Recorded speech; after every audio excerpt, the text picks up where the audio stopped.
Salary increase for government employees. Inihain ni new Department of Finance Secretary Ralph Recto ang House Bill 8716 na gawin ang mga increases katulad ng Salary Grade 1 to 11, 30%. Salary Grade 12 to 21, 22%.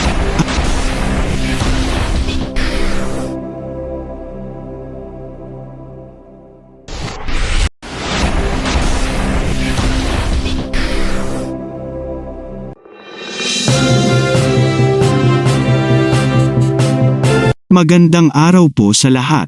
Salary increase for government employees. Inihain ni new Department of Finance Secretary Ralph Recto ang House Bill 8716 na gawin ang mga increases katulad ng Salary Grade 1 to 11, 30%. Salary Grade 12 to 21, 22%. At Salary Grade 22 to 33, 12%. Ang panukalang batas na ito ay nag-uutos ng 4 na taong pagtaas ng sweldo para sa mga opisyal at empleyado ng gobyerno. Nilalayon nitong pahusayin ang purchasing power ng humigit kumulang 1.46 million civil servants sa bansa na bumagsak ng inflation.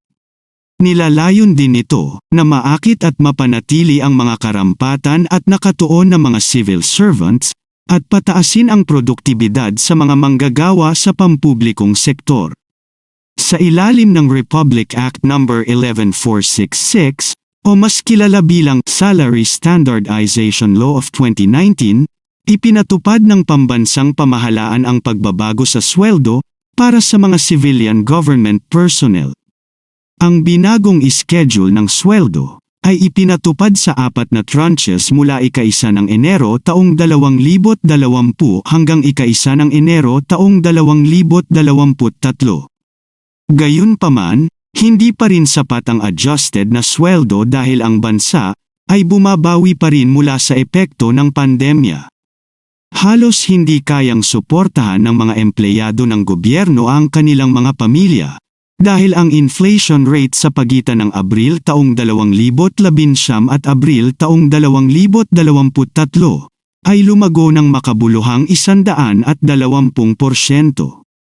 Ang panukalang ito ay maglalagay ng mas maraming pera sa mga bulsa ng mga empleyado ng gobyernong sibilyan at magpapataas ng disposable income, magpapalakas sa paggasta ng mga mamimili, at sa gayon ay magpapasigla sa ekonomiya at makakatulong na makabuo ng mas maraming kita. Ang pagsasaayos ng sweldo ay ipapatupad sa 4 na tranche na mahahati sa loob ng 4 na taon. Ang unang tranche ng pagsasaayos ay dapat ipatupad sa January 1, 2024 at tuwing January 1 pagkatapos noon hanggang sa huling yugto sa 2027. Ang iminungkahing schedule ng sweldo ay idinisenyo upang matugunan ang mga isyu ng pagkakaiba sa sweldo at hindi pagkakapantay-pantay. Upang lumikha ng isang mas matatag na middle class at matiyak ang isang mas pantay at progresibong pagsasaayos ng sweldo, hinahati ng iminungkahing panukala ang mga grado ng sweldo sa 3 natatanging antas, batay sa kasalukuyang istruktura ng sweldo. Binabalangkas nito ang iba't ibang porsyento ng pagtaas para sa bawat antas ng sweldo kung saan ang mga empleyado na nasa ilalim ng Salary Grades 1 hanggang 11 ay makakatanggap ng 30% na pagtaas ng sweldo, ang mga nasa loob ng SG 12 hanggang 21 ay makakatanggap ng 22% na pagtaas, habang ang mga nasa SG 22 hanggang 33 ay tumanggap ng 12% na pagtaas ng sweldo. Sa pamamagitan ng panukalang batas na ito, mapapagaan ng gobyerno ang kalagayan ng pamumuhay ng 1.46 million civilian public servants.